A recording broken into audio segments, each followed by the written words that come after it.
Então, pessoal, a gente vai ver nessa aula de hoje, vai ser dividida em três partes, né? O material a respeito a lâmpadas de alta pressão, tá? O conteúdo, né, que a gente vai verificar hoje vai ser na primeira parte, então, da aula a respeito do princípio de funcionamento das lâmpadas HID, né? Os tipos de lâmpada comerciais, né? E as suas características e aplicações e etapas de operação, ou seja, o que é necessário do ponto de vista elétrico, né, para fazer a ignição, o aquecimento e manter essa lâmpada ligada em regime permanente. Isso aí vai fechar então a primeira parte da aula. A segunda a gente vai ver um tema a respeito de ressonâncias acústicas, tá? O que são essas ressonâncias e qual é a consequência nessas lâmpadas. E a terceira parte então da aula a gente vai ver aí, fazer vamos dizer, uma revisão da literatura aí dos reatores eletrônicos que foram propostos para lâmpadas HID, suas características, né? E depois aí um projeto completo de um reator, tá bom? Então, pessoal, as lâmpadas, a gente viu na aula passada, né, a respeito das lâmpadas fluorescentes, mas que, em princípio, uma classificação mais geral seriam lâmpadas de baixa pressão, né, lâmpadas de descarga de baixa pressão, que inclui as fluorescentes e também lâmpadas de sódio de baixa pressão. Hoje, então, por outro lado, a gente vai ver as lâmpadas de descarga de alta pressão, tá? Que a gente conhece bastante também por HID, né, que ela vem do inglês, do High Intensity Discharge, né, e esse nome é porque ao invés de funcionar com uma baixa pressão interna no tubo, né, ela possui uma alta pressão, ou seja, uma pressão bem superior à nossa pressão atmosférica, tá? O princípio de produção da radiação, né, da luz que a lâmpada emite, ela é semelhante ao das lâmpadas de baixa pressão, né? Ou seja, a gente vai ter os elementos químicos aí, principalmente o mercúrio e o sódio, né? E corrente circulando por esse plasma, né, e produzindo radiação a partir daí. A diferença que a gente vai ter em termos de radiação é que a pressão interna do tubo de descarga ela vai influenciar naquelas linhas de radiação emitidas pela lâmpada. Tá? Vocês devem estar lembrados aí da nossa aula passada, né? Que o mercúrio, a baixa pressão, ele emite uma linha bem específica, né, em 253,7 nanômetros, né, e o sódio ele também tinha uma linha bem específica, na faixa lá de 589 nanômetros, se não me engano. E agora a alta pressão ela vai dar uma modificada nessa característica da radiação emitida, tá? Então, a primeira coisa que a gente vai ver aqui é o que acontece, né, com o mercúrio e o sódio quando eles são, vamos dizer, colocados dentro de uma descarga, né, dentro de um tubo de descarga, circula a corrente por eles e a pressão, né, a pressão no tubo de descarga ela é elevada, tá? Então, se a gente pegar a nossa lâmpada de mercúrio de baixa pressão, né, vocês devem estar lembrados, eu só trouxe esse slide aqui para lembrar da aula passada, né? Ela emitia uma linha bem específica dentro da radiação ultravioleta UVC, né? Que é uma lâmpada germicida, no caso, né? E ela tinha algumas pequenas linhas, né? Vocês podem ver aqui na figura, né? Umas pequenas linhas também no espectro visível, né? O que faz com que, por mais que ela emita grande parte em ultravioleta, a gente enxerga essa lâmpada quando ela está ligada, né? A gente enxerga ela uma descarga um pouco azulada. Mas agora então, se a gente pegar o mesmo elemento químico, o mercúrio, e todo aquele processo que eu expliquei na aula passada, né? Vocês devem estar lembrados da questão de que existiam 3 processos específicos quando circulam elétrons dentro da descarga, né? Que era aquelas colisões elásticas, né? Que aumentavam a temperatura interna do tubo. Agora essas colisões elásticas vão ser bem maiores, né?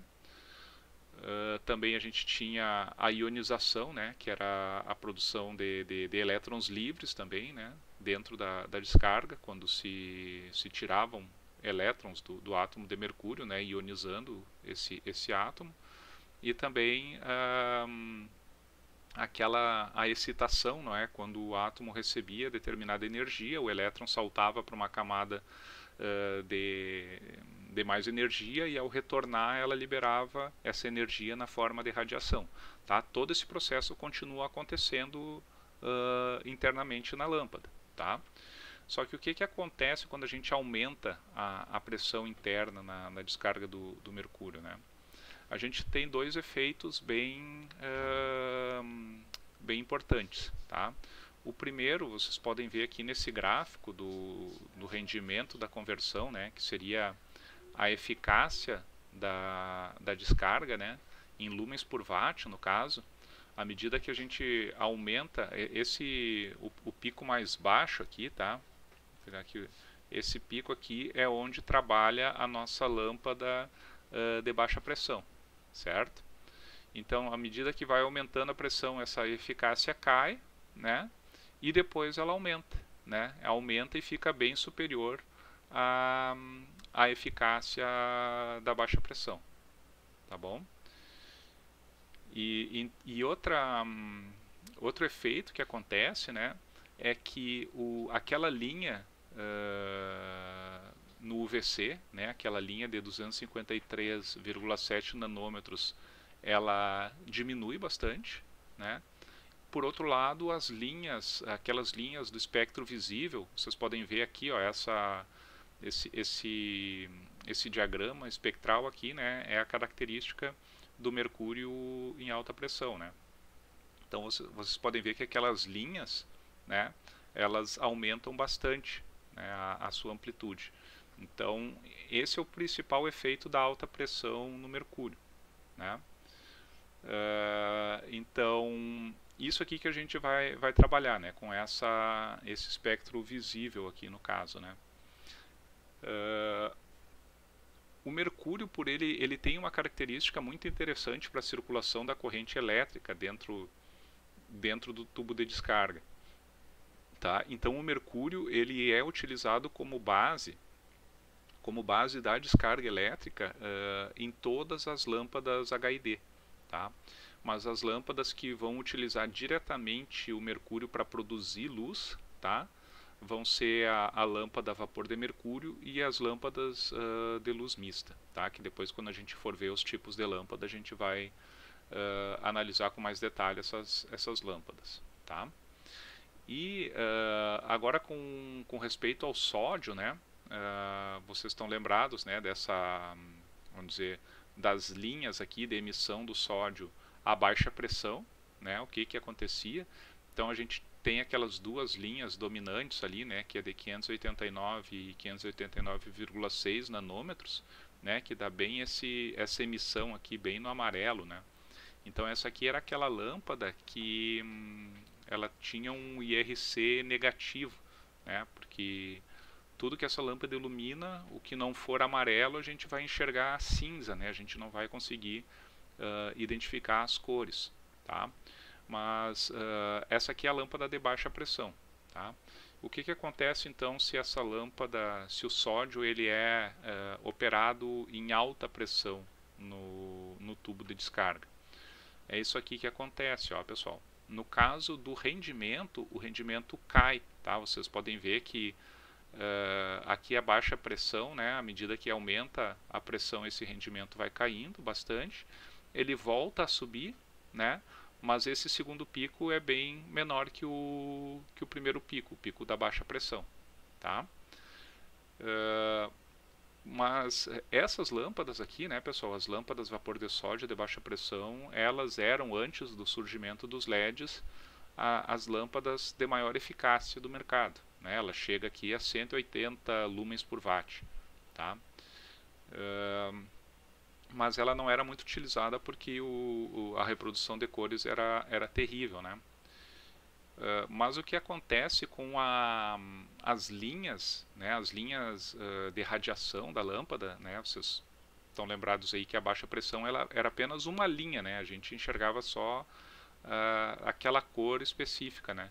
Já no caso da lâmpada de alta pressão, essa linha ela vai ficando mais larga, tá? Ela vai, vocês podem ver aqui, ó, essa aqui seria a lâmpada a vapor de sódio padrão, né, a convencional que a gente conhece.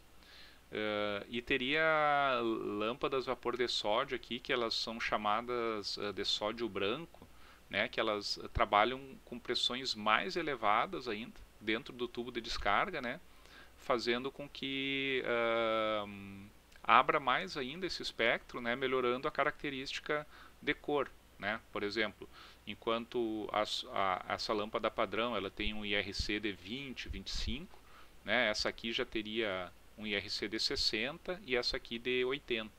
Tá? Mas essas lâmpadas aqui elas não são muito utilizadas, tá? Porque o rendimento delas cai, o preço aumenta, né? E para a aplicação, que é a iluminação pública,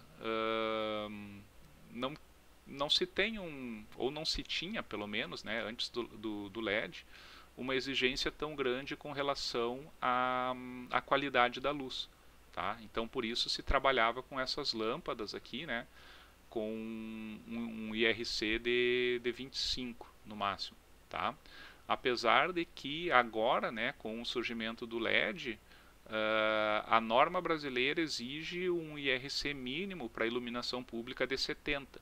Né? Vocês devem estar lembrados lá da nossa aula a respeito das normas brasileiras. Né? Então, essas lâmpadas aqui já não poderiam ser utilizadas, né? Mas, é claro, a norma nova saiu justamente por causa do LED. Tá? Então, basicamente, é isso que acontece com o sódio em alta pressão. Tá? O rendimento dele cai um pouco, tá? Mas já é uma lâmpada que pode daí ser utilizada para iluminação pública, porque ela melhora um pouco as suas características colorimétricas. Tá bom? Qualquer dúvida aí vão comentando, tá, pessoal? O sódio ele tem vamos dizer, uma peculiaridade, né? Que ele reage com água, ou mesmo com a umidade do ar, não é? E criando soda cáustica e hidrogênio. Tá? Então, o descarte dessas lâmpadas ele tem que ser muito controlado, tá? Porque em contato com água ou mesmo com o ar, o sódio ele pode entrar em combustão. Tá? Vocês podem ver aí nessa animaçãozinha, né? O que acontece aí numa pequena quantidade de sódio colocado na água. Tá? Até tem casos de incêndios, incêndio, explosão de caminhões de lixo por causa de lâmpadas descartadas de maneira errada. Né? Então, ele tem que ser cuidado o descarte por causa da explosão, né? E além disso, essas lâmpadas elas também contêm mercúrio internamente, né? O que faz com que ela seja contaminante também para o meio ambiente, né? Então aí é mais um ponto para o LED, né? Porque as lâmpadas de descarga, todas elas possuem mercúrio, né? E as lâmpadas vapor de sódio, além do mercúrio, ainda possuem sódio, né? Que ele é um elemento perigoso aí de ser descartado, né? Então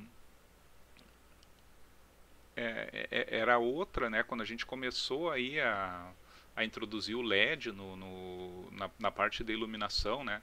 É aquilo que eu falo sempre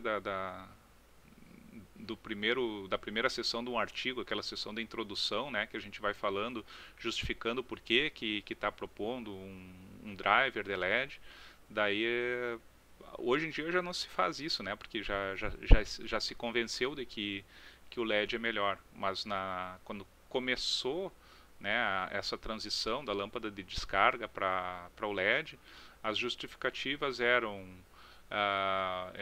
as lâmpadas de descarga possuem elementos químicos que são contaminantes para o meio ambiente, precisa ter um descarte adequado, blá blá blá blá blá, blá, né? Enquanto que o LED não tem nada disso, né? Ele pode ser descartado, não é correto fazer, mas não teria problema nenhum para o meio ambiente, tá? Então, pessoal, se a gente for pensar nas características gerais das lâmpadas HID, né, elas têm o funcionamento em alta pressão, né, e algumas diferenças básicas que a gente tem, né, de uma lâmpada funcionando a alta pressão para uma lâmpada funcionando em baixa pressão, tá? A primeira, vamos dizer, característica assim que é mais relevante, ela vai ser o tamanho da lâmpada, né, o tamanho físico da lâmpada.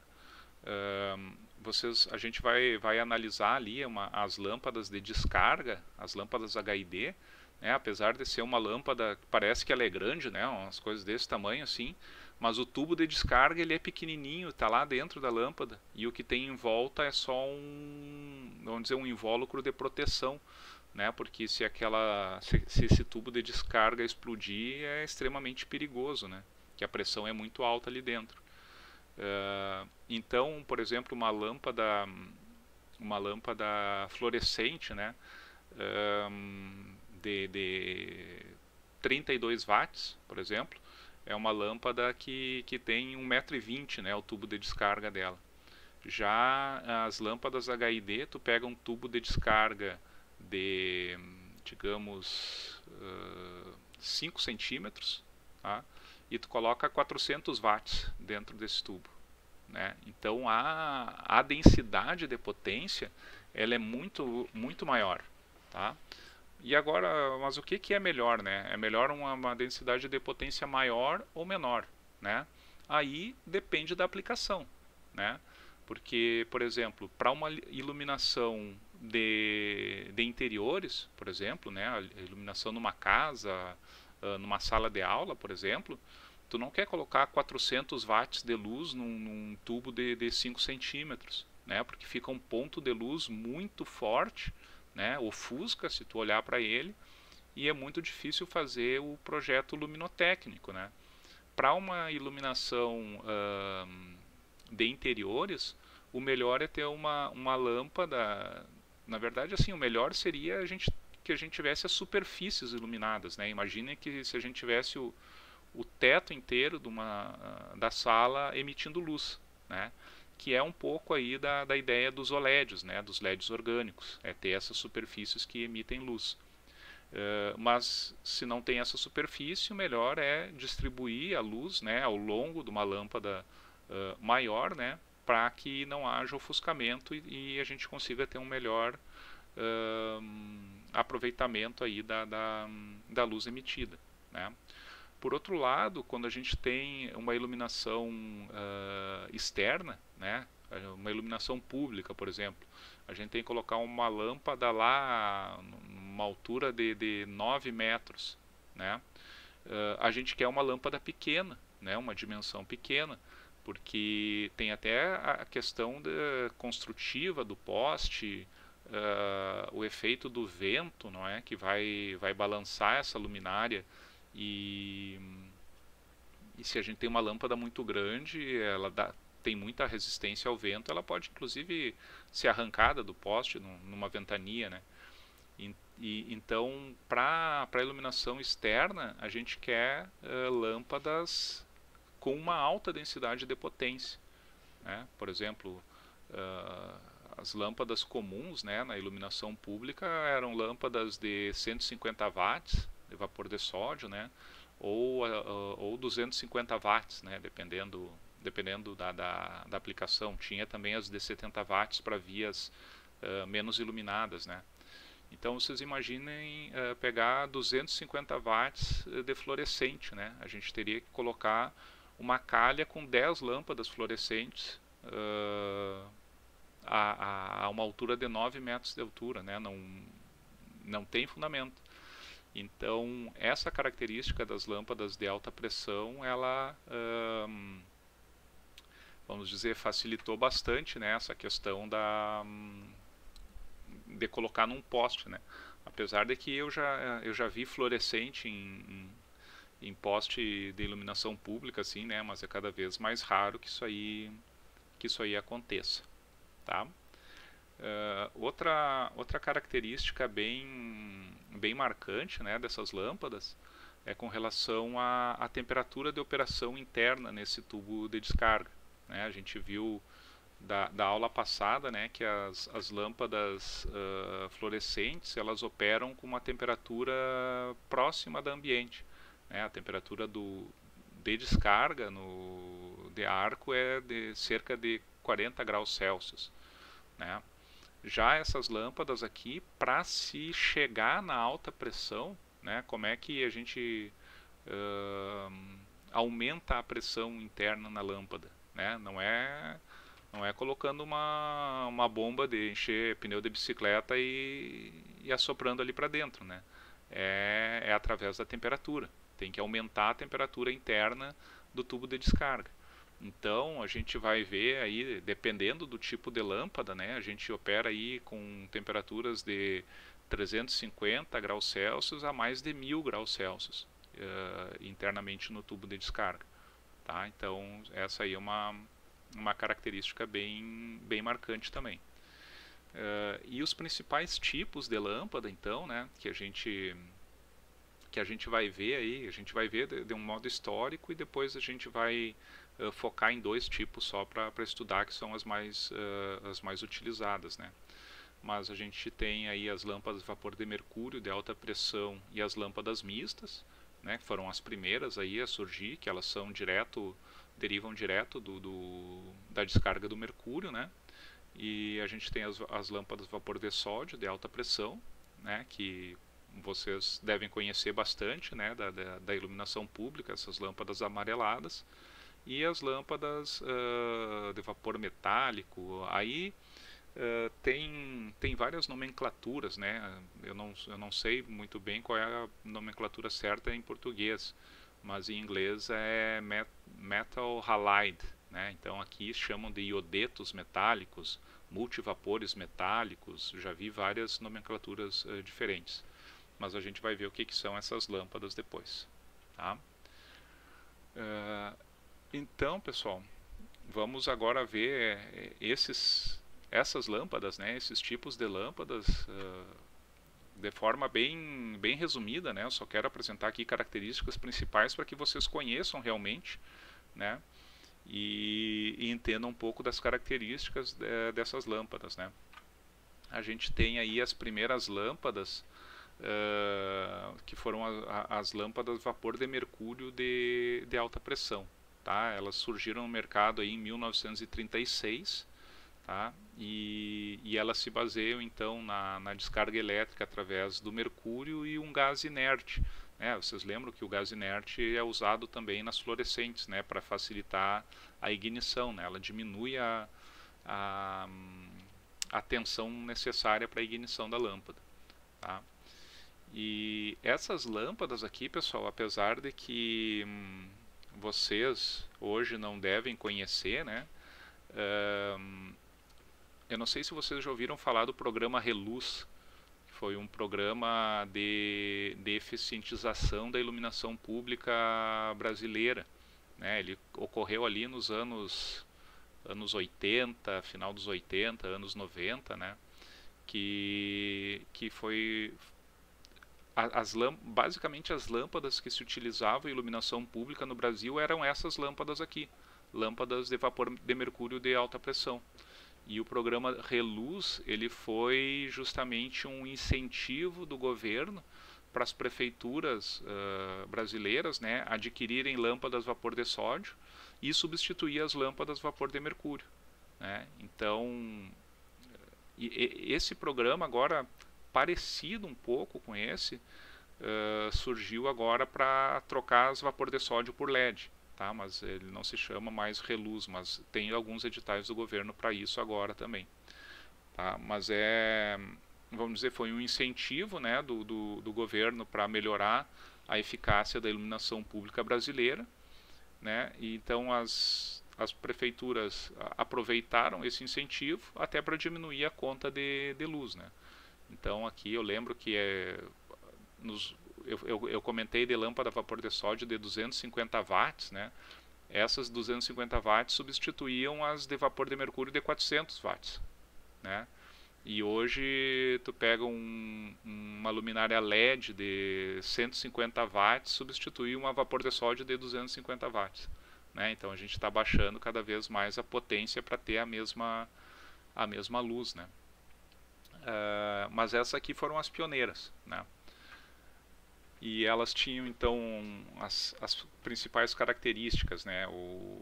A eficácia da lâmpada em torno ali de 50 lumens por watt, tá? O índice de reprodução de cores de 20% também, e uma temperatura de cor bem elevada, tá? 6.800 Kelvin, tá? A vida útil aí é bem variável nessas lâmpadas, né? Depende do fabricante, depende também do acionamento dela, mas vamos colocar aí de 12 a 24 mil horas, tá? Só que essas lâmpadas aqui, elas tinham, vamos dizer, uma característica um pouco ruim aí, né? Que é essa característica luminosa. Vocês podem ver que ela emite 4 linhas, né, dentro do espectro visível. E nada de vermelho pode ser, vamos dizer, não tem como reproduzir as cores no vermelho, né, porque ela não emite nada ali na faixa do vermelho. E essa lâmpada, apesar de que diminui bastante a radiação ultravioleta, né, através do aumento da pressão interna, ela ainda emite ultravioleta, né? Claro que o tubo da lâmpada ele é feito de um material que filtra esse ultravioleta, né? Mas uma evolução dessas lâmpadas, então, né, foram as lâmpadas vapor mercúrio de alta pressão com camada de fósforo, né? Porque se a gente colocar o fósforo, né, em torno da lâmpada em si, né, ele vai pegar aquela radiação ultravioleta, vai transformar em luz visível, né? Vocês podem ver aqui, né, a emissão, as linhas, né, de emissão ali, né, devido ao fósforo. Então ela vai melhorar a característica da luz da lâmpada, né, e vai inclusive melhorar a eficácia dela, né? Então são lâmpadas aí com uma eficácia em torno de 60 lumens por watt, um índice de reprodução de cores de 60%, né? A temperatura de cor é variável, né? Como na fluorescente depende do fósforo que se usa, a gente pode modificar a temperatura de cor, mas as características elétricas, elas são elétricas e de vida útil, são idênticas à da lâmpada a vapor de mercúrio convencional, tá? Ela só vai ter essa camada de fósforo aí para melhorar um pouco a luz emitida. Então, assim, como que a gente faz a alimentação dessas lâmpadas, tá? A tensão de ignição dessas lâmpadas, ela era bem baixa, tá? Inclusive ela não precisa de circuito auxiliar para fazer a ignição, tá? Vocês estão lembrados lá que a fluorescente, né, ela precisava lá da ressonância, ou mesmo no reator eletromagnético que eu mostrei a questão do ignitor aquele, né, que era como é que era o nome agora? Deu um branco agora. Mas era aquele que ficava fechado assim e quando ele esquentava era um bimetálico que abria, né, para dar a partida na lâmpada, né, que dava um pico de tensão. essas lâmpadas elas não precisam, elas têm uma resistência de partida, é como uma resistência que fica conectada entre um eletrodo e outro, né, para começar a circular a corrente elétrica através dessa resistência e ir aquecendo os eletrodos principais, tá? E daí quando ali tem um bimetálico também, né, que vai abrir aquela resistência de partida, e daí a lâmpada já parte com a tensão da rede mesmo, tá? Então essa é uma característica que acaba facilitando, né, porque não precisando de circuito de ignição, fica bem mais fácil de ser operada, né? Então, agora aqui com relação a outras características, né? O tempo de aquecimento é da ordem de uns 5 minutos, né? Não é muito elevado também. Mas essas lâmpadas, diferente, né, das lâmpadas de baixa pressão, ela leva um tempo para aquecer e durante esse tempo a característica elétrica da lâmpada é bem diferente da característica em regime permanente, tá?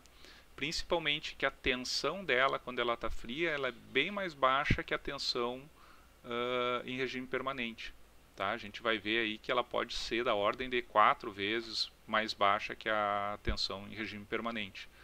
Isso enquanto a lâmpada vai aquecendo, né, vai aumentando a pressão interna, vai modificando a questão da descarga.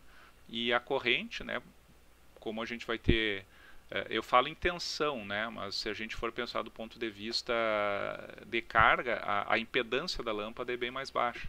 Então a corrente de aquecimento ela vai ser de 2 a 3 vezes a corrente nominal, tá? A pressão pode ser ali da ordem de 200 a 2000 kPa. A temperatura na descarga, essa aqui é que tem a temperatura mais baixa, né, 357 graus Celsius. E a partida ela deve ser feita com a lâmpada fria, tá? Por que isso, pessoal? À medida que a lâmpada aquece, tá, a tensão necessária para a ignição da lâmpada ela vai aumentando também, tá? Então vocês devem ter já visto, por exemplo, um estádio de futebol, tá? Quando apagam as luzes, dá uma queda de energia e as lâmpadas se apagam. Às vezes tem que esperar 10, 15 minutos, né, a partida, por mais que a luz tenha voltado, eles não conseguem ligar as lâmpadas, né? Por quê? Porque a lâmpada está quente, né, e a tensão de partida dela aumenta bastante. Então aí mais um ponto para o LED, né? Porque o LED é instantâneo, ele desliga e liga na temperatura que tiver, ele não precisa de sobretensão para ligar, tá bom? Alguma dúvida por enquanto aí, pessoal? Estão entendendo tudinho? Aqui então a gente pode ver com mais detalhe, né, como que é a construção dessa lâmpada, né? A gente tem ali assim a resistênciazinha de partida, né, através do eletrodo auxiliar aqui, né, que pré-aquece esse eletrodo aqui, né, para começar a emissão. Tá, os eletrodos principais. Esse aqui é o tubo de emissão, né, o tubo de descarga, desculpa. Tá? Como eu falei, né, a lâmpada, ela, por mais que ela seja grande, assim, né, o tubo de descarga ele é bem menor, né? Aqui assim que se produz mesmo a descarga elétrica. A gente tem um anel, vocês podem ver aqui um metálico de proteção aqui em volta, né? Até por questão de explosão dessa lâmpada, tá? Aqui é a mesma lâmpada, né, com camada de fósforo aqui. Essa aqui na verdade é uma lâmpada de demonstração, né, só para mostrar que ela é a mesma lâmpada a vapor de mercúrio, mas tem a camada de fósforo em volta, tá? Então vamos ver aqui, se vocês não falam, eu vou perguntar para vocês aí alguma coisa. Vocês viram aí que vamos pegar a lâmpada fazer uma comparação ali entre a lâmpada a vapor de mercúrio de alta pressão e a mercúrio de baixa pressão, tá? Pegando o tema das duas aulas aqui, a gente acabou de ver hoje que o mercúrio em alta pressão ele é mais eficaz, né, do que o mercúrio em baixa pressão, né? Aumenta o rendimento da conversão. Mas as lâmpadas fluorescentes, né, que são lâmpadas de descarga de baixa pressão, elas chegam a ter eficácia da ordem de 120 lumens por watt, né? E as lâmpadas de alta pressão têm uma eficácia de 60 lumens por watt. Como que vocês explicam essa incoerência, né? Que o mercúrio em alta pressão ele é mais eficaz, mas a lâmpada de baixa pressão é mais eficaz que a lâmpada de alta pressão. Qual é a explicação, pessoal?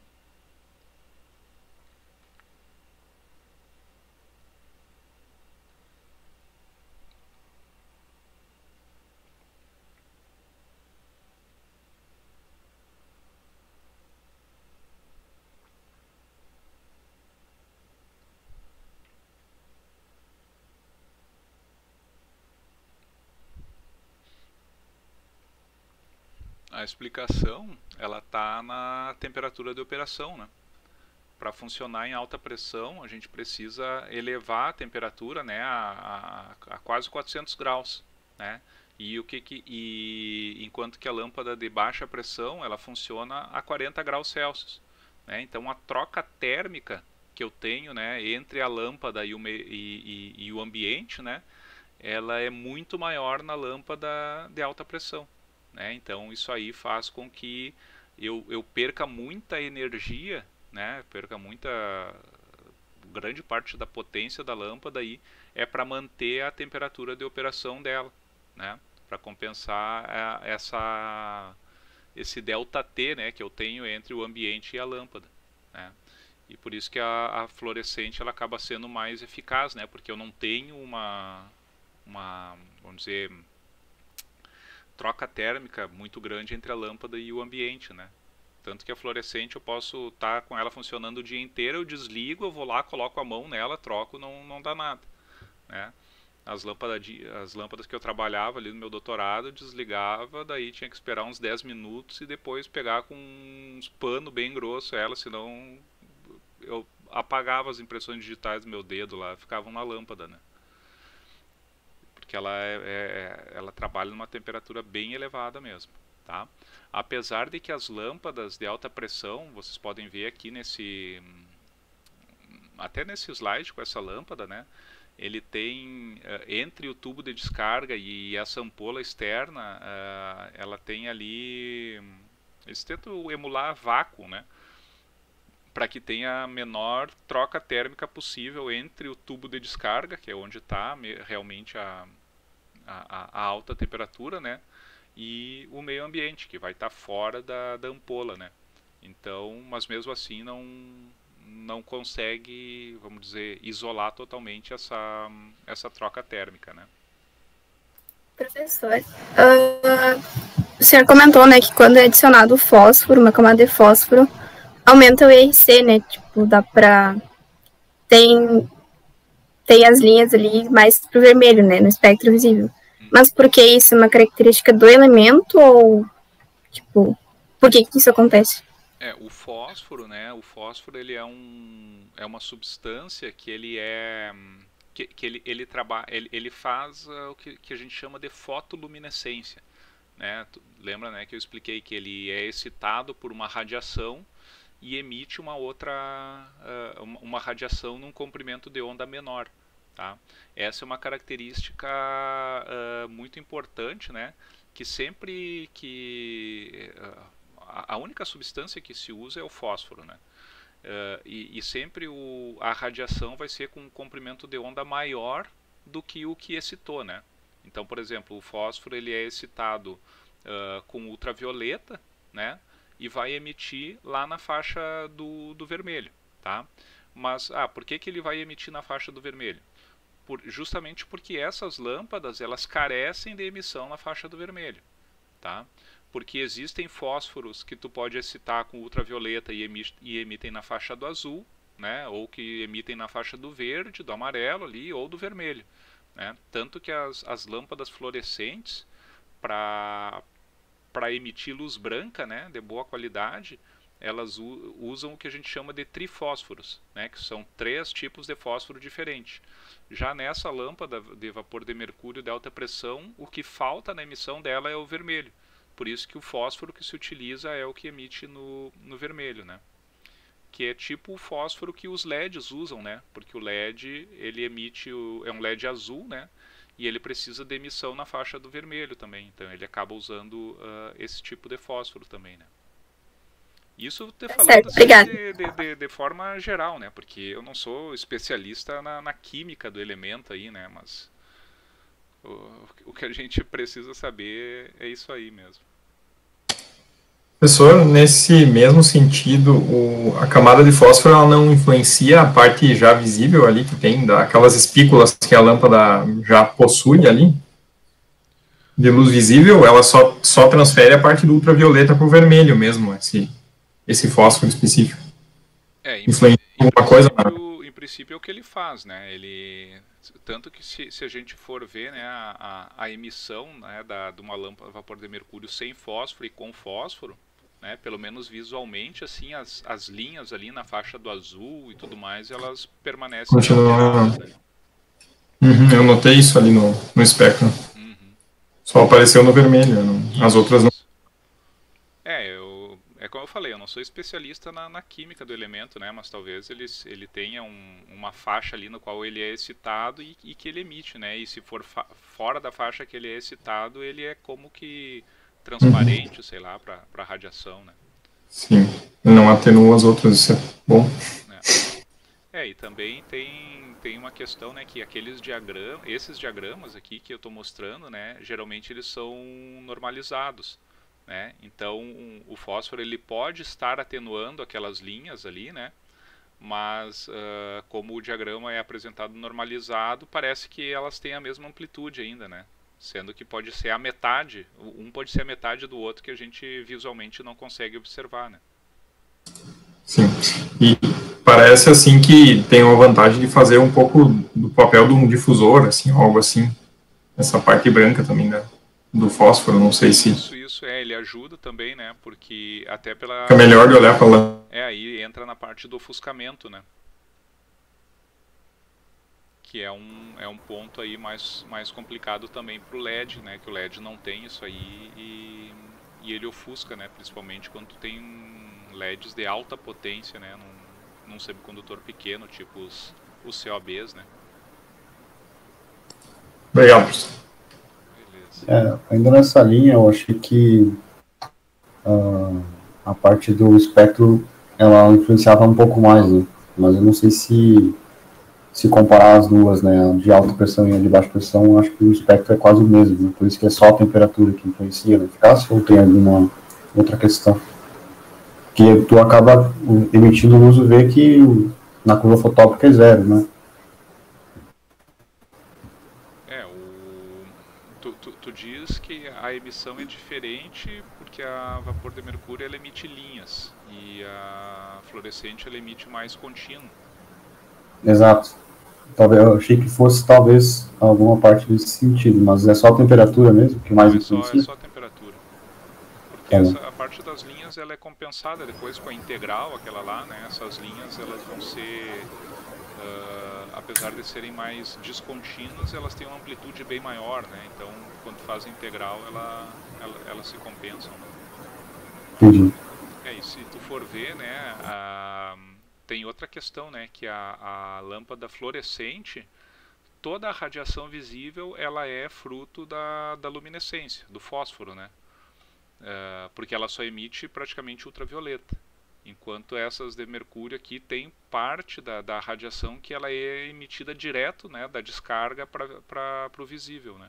Então seria mais um ponto para a lâmpada de alta pressão ser mais eficiente, né? Sim.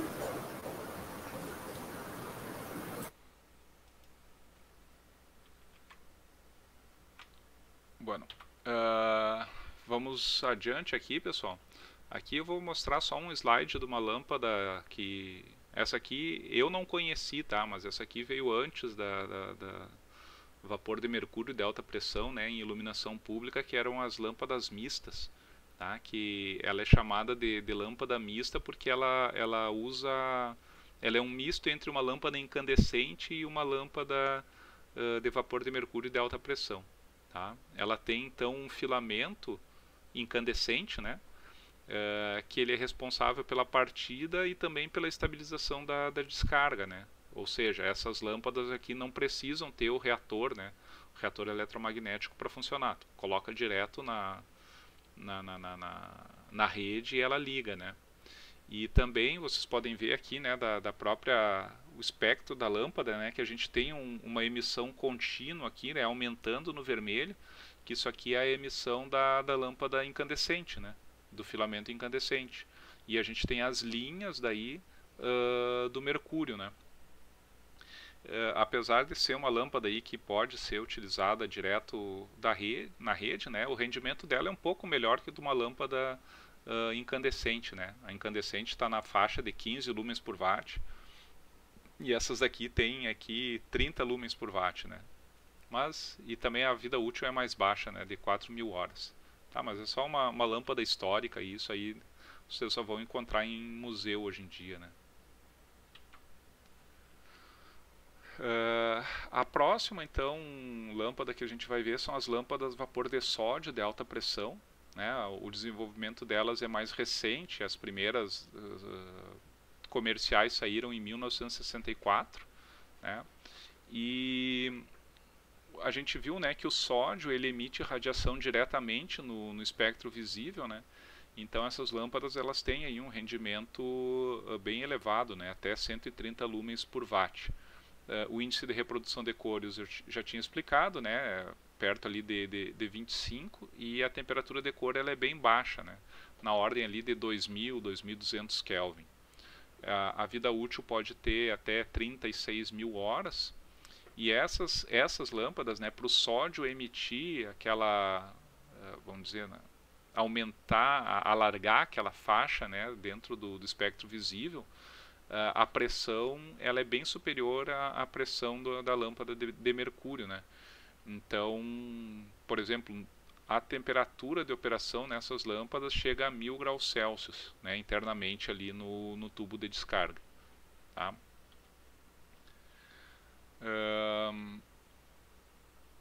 A gente viu, né, que essas lâmpadas elas são altamente eficientes, né?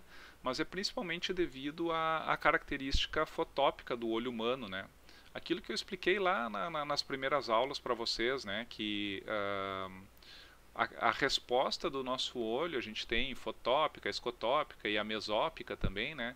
E apesar de que em iluminação pública o nosso olho estaria numa condição mesópica, o padrão para se definir os lumens da lâmpada e, consequentemente, os lumens por watt é a curva fotópica, né? Então, essa lâmpada ela tem 130 lumens por watt, mas, claro, numa condição fotópica, né? Por quê? Porque as linhas de emissão dela elas estão bem próximas aqui à linha, ao pico da sensibilidade do olho humano, né? Então, por isso que elas são bem eficientes. A gente tem agora aqui algumas características elétricas, tá? Que elas são bem importantes para quando a gente for fazer o projeto de um reator para alimentar essas lâmpadas, tá? A tensão de ignição dessas lâmpadas e também das lâmpadas vapor metálico, que a gente vai ver mais adiante, as características elétricas são bem semelhantes, mas para a gente ligar essas lâmpadas, a tensão necessária é da ordem de 1.500 a 3.000 volts, tá? E se a lâmpada estiver quente, tá? Aquilo que eu falei, que elas, até em iluminação pública, né? Vocês devem lembrar que as lâmpadas de vapor de sódio, se tem uma queda de luz, elas desligam e volta a luz, elas demoram para ligar, né? Demoram porque elas têm que esfriar. Porque para poder ligar uma lâmpada dessas, a gente teria que aplicar de 15 a 30.000 volts para fazer a reignição com a lâmpada quente, tá? Outra característica, né? A resistência da lâmpada muda muito pouco, né, com a variação da potência, mas varia bastante com o envelhecimento da lâmpada, né? Vocês podem ver aqui, né, que uma lâmpada nova para uma lâmpada perto do fim da vida útil dela, né, ela chega a dobrar a resistência, né, a impedância da lâmpada, no caso, né. E isso aí, pessoal, numa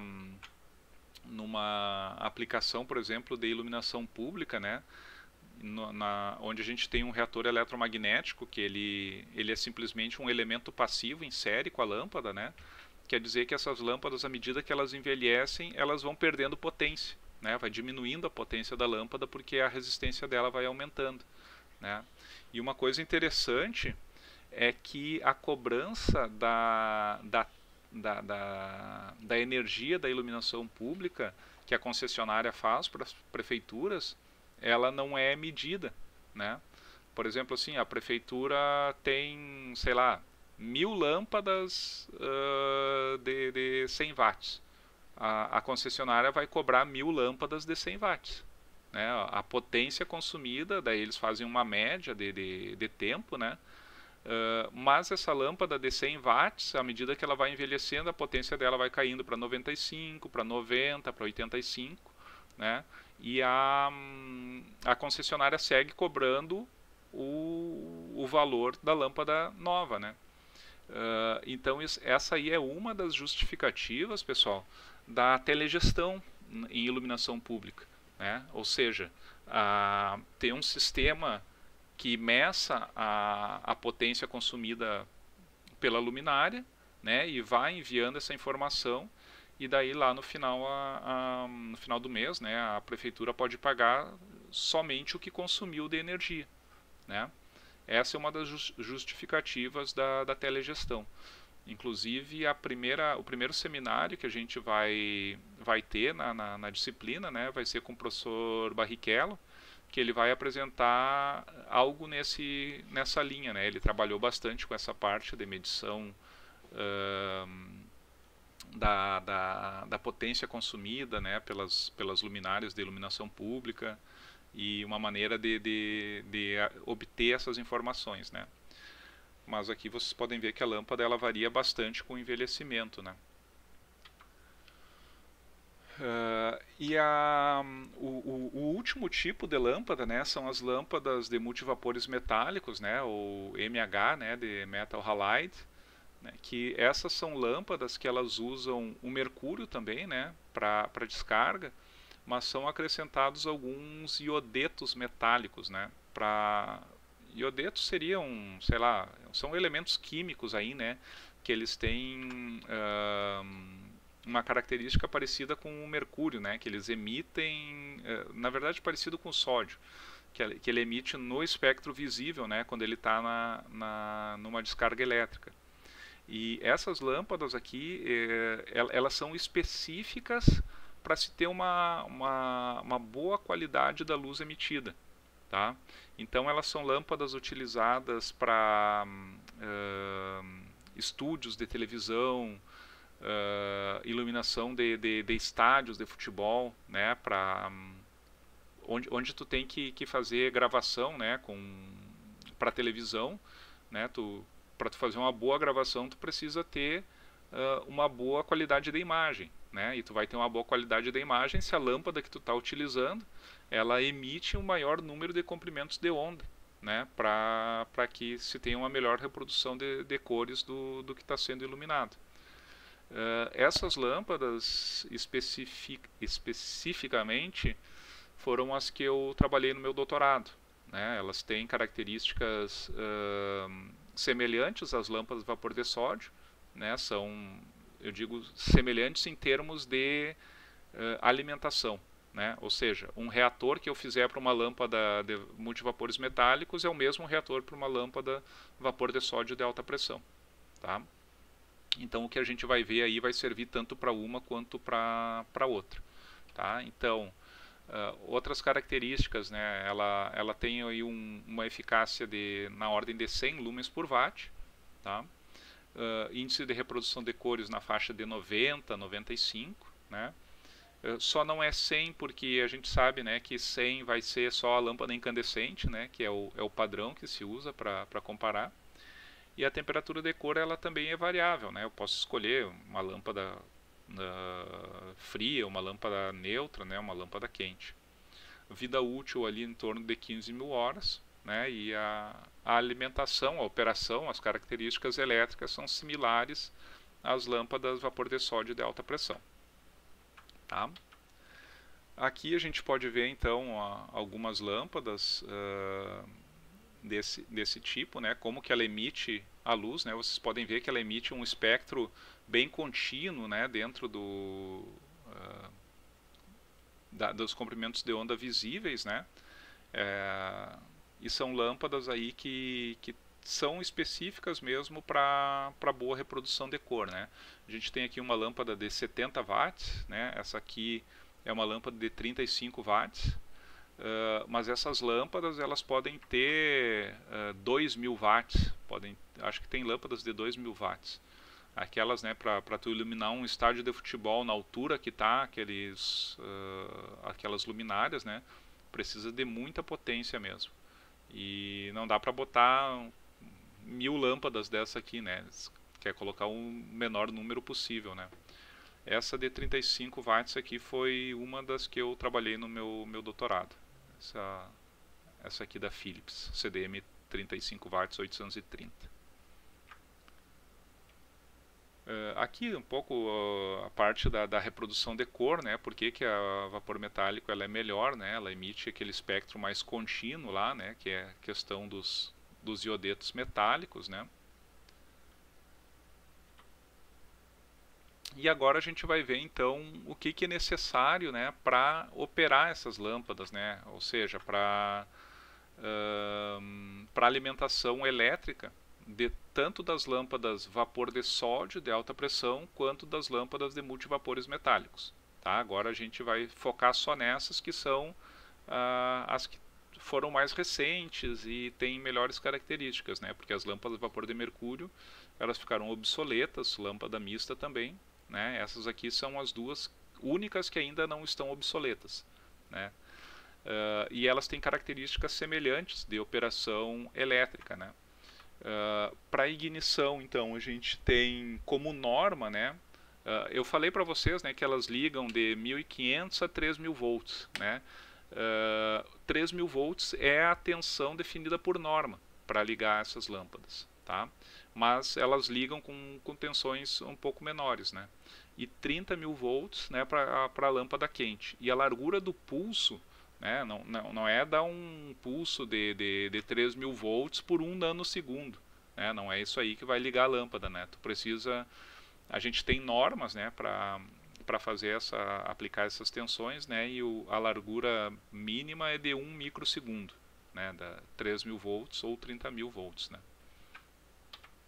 Durante o aquecimento, então, aquilo que eu comentei com vocês, né, é uma fase crítica para reatores eletrônicos, porque muda muito a característica da carga, né? A tensão baixa bastante, a corrente aumenta um pouco, a impedância é bem diferente, a impedância durante o aquecimento para o regime permanente, né? Então a gente precisa aí de um controle em malha fechada bem feito, né?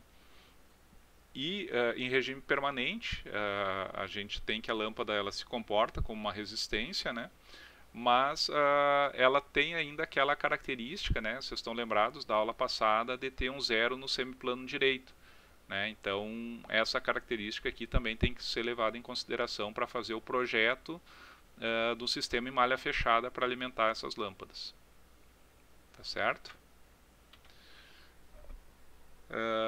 Então, pessoal, eu vou passar aqui rapidinho, né, um pouco sobre essas etapas aqui, né, o que é preciso para fazer a ignição e um pouco das características ali de aquecimento e regime permanente.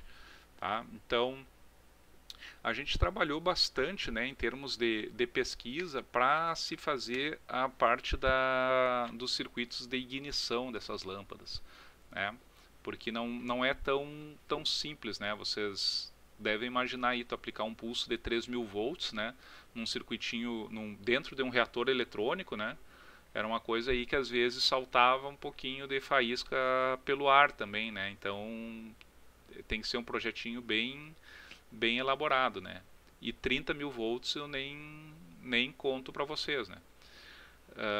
Eu lembro, eu não cheguei a trabalhar com reignição com a lâmpada quente, né, mas na minha revisão bibliográfica li bastante artigo a respeito de ignitores, né, e são circuitos de ignição com 2 etapas, né, tem uma pré-etapa que aumenta a tensão de um barramento para uns 3.000 volts, e daí a partir de 3.000 volts ele aplicava 30.000 volts, né, são coisas bem complicadas aí.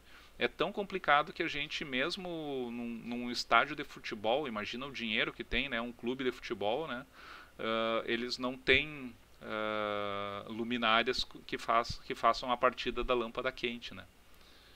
Tanto que sempre dá esses problemas aí quando falta luz, fica bastante tempo a iluminação desligada, né. Isso aqui, então, eu só vou aqui apresentar uns circuitinhos típicos, né, para se fazer essa ignição, né.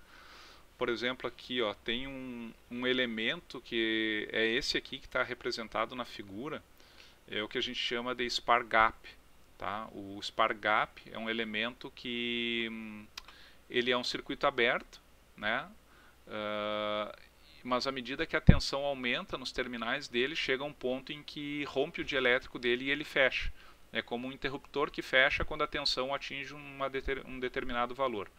Tá? Esses spark gaps, os mais comuns, são para 230 volts, tá? Que eles são elementos de supressão de tensão da rede também, sabe? Se tu colocar em paralelo com a rede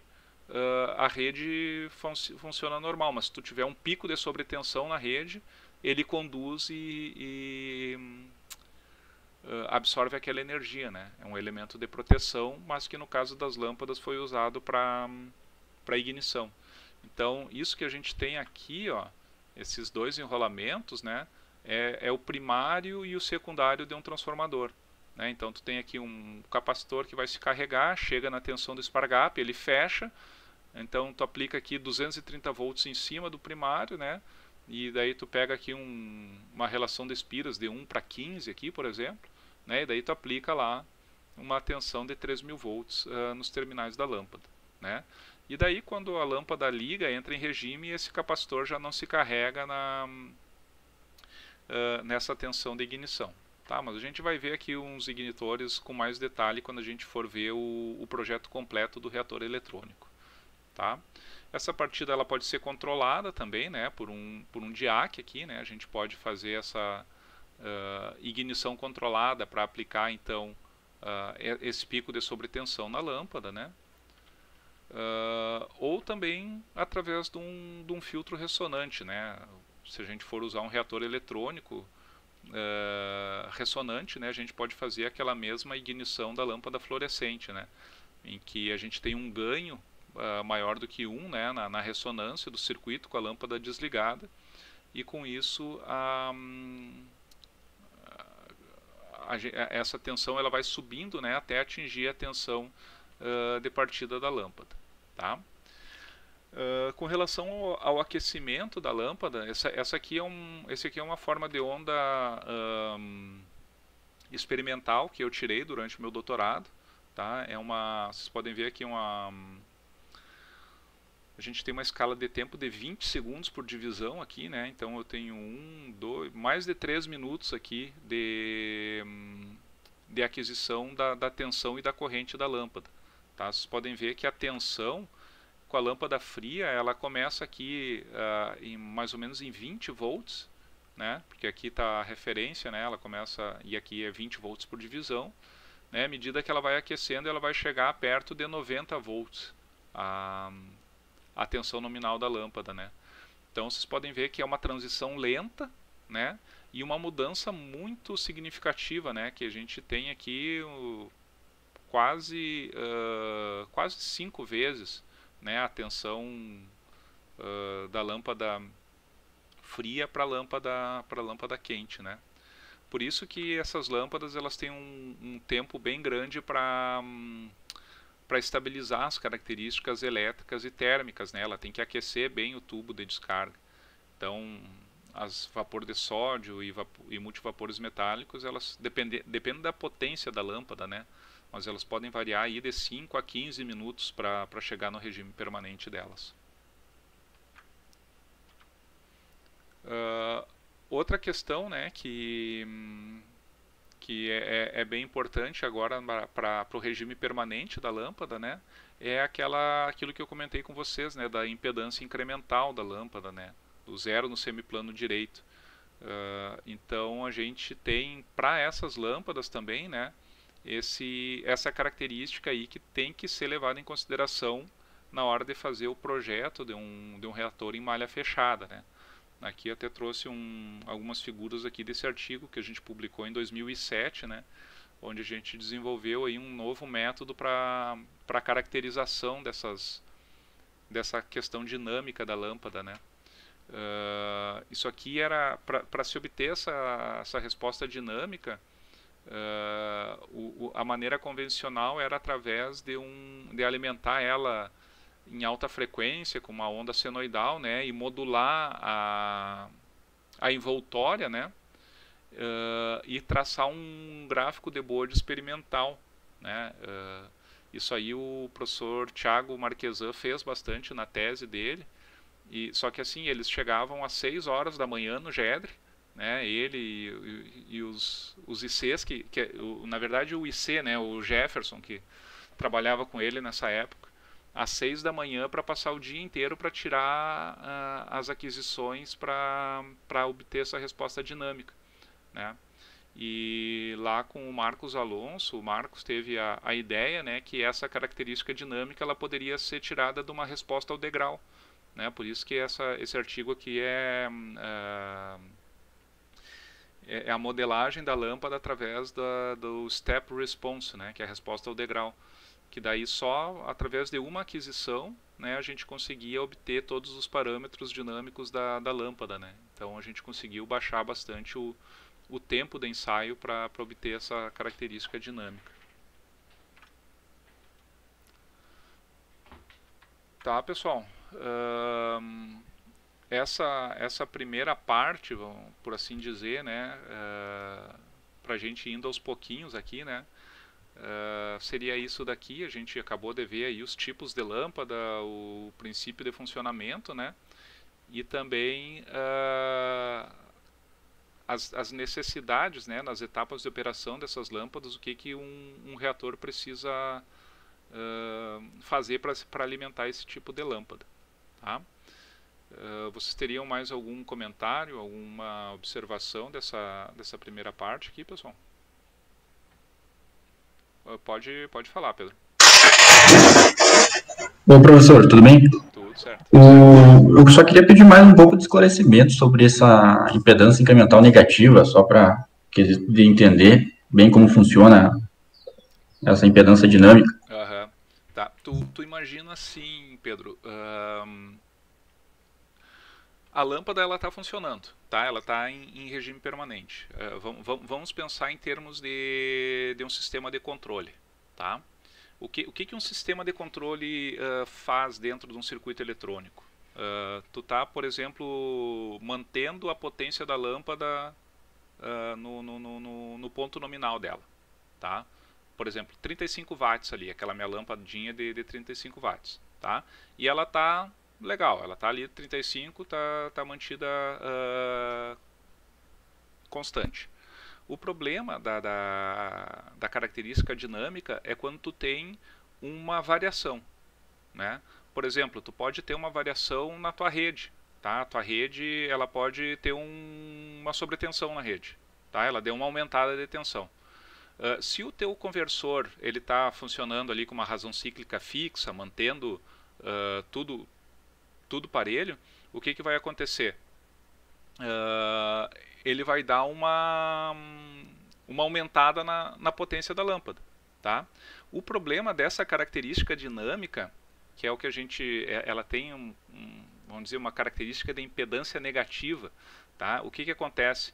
Se tu aumenta a potência, cai a tensão. Tu aumenta a corrente, cai a tensão. Entende? Ela faz o inverso do que uma resistência faria. E se tu tá com um sistema de controle muito rápido, o que ele vai fazer? Ele vai ver que caiu ele vai interpretar que caiu a potência. E daí ele vai injetar mais potência. E daí vai cair de novo, e daí ele vai injetar mais potência, e daí vai cair, até que explode. Assim, ó, do ponto de vista bem da prática, o que acontece é isso daí. Então, tu tem que considerar essa característica dinâmica na hora do teu controle, porque tu vai fazer com que tu vai dizer pro teu controle, ó, tu vai controlar, mas tu dá esse tempinho aqui, ó, tu espera um pouquinho a lâmpada se estabilizar, passar dessa parte da impedância incremental dela, e a partir dali tu pode regular a potência da lâmpada. Perfeito, perfeito. Tá, eu tô te dando vamos dizer, uma explicação bem pouco técnica, mas bem aplicada o que é um sistema de controle. Que é como eu prefiro entender controle desse jeito. Se vem com todas aquelas teorias de controleiro, eu já me perco daí.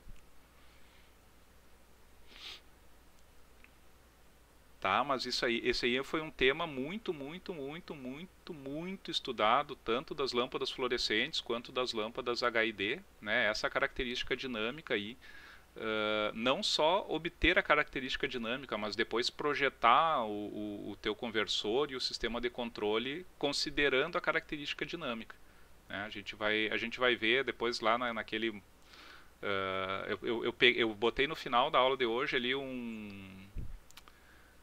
como é que eu vou dizer, um projeto completo de um reator eletrônico que a gente vai abordar todas essas características aí, como que se faz um controle digital de um reator eletrônico para uma lâmpada dessas aí. Daí eu acho que ele vai ficar mais claro aí para vocês. Certinho? Alguma dúvida mais aí, pessoal? Tenho curiosidade sobre o material que compõe o tubo, professor. Como está tanta temperatura elevada? O material, Igor, o convencional é o quartzo, tá? São tubos de quartzo. Mas eu lembro que quando eu pesquisei as lâmpadas vapor metálico, a lâmpada vapor metálico, ela, para melhorar mais ainda a característica de cor dela, né, tu viu ali que ela tem quase que um espectro contínuo, né, na emissão. Para fazer subir o valor médio daquele espectro contínuo, tinha que se operar numa temperatura mais elevada ainda. Então, eu lembro de ler artigos a respeito de tubos cerâmicos. Eles chamavam de um material cerâmico, mas o convencional é o quartzo. Essas lâmpadas de sódio, elas são de quartzo. As de vapor metálico, as melhores, né, de melhores características, são tubos cerâmicos. Tá certo. Quando o senhor falar da vapor de sódio de alta pressão em 1000 graus, daí me veio essa curiosidade. Não é qualquer materialzinho ali para aguentar. E tem outra, né, o sódio, ele é altamente corrosivo, ele é um material assim que ele ataca praticamente qualquer outro material, né? Ele é corrosivo, ele é, sei lá. E então, além de suportar a temperatura, tem que suportar essa questão do sódio também, né? Então, vou cortar aqui a gravação, pessoal, dessa parte.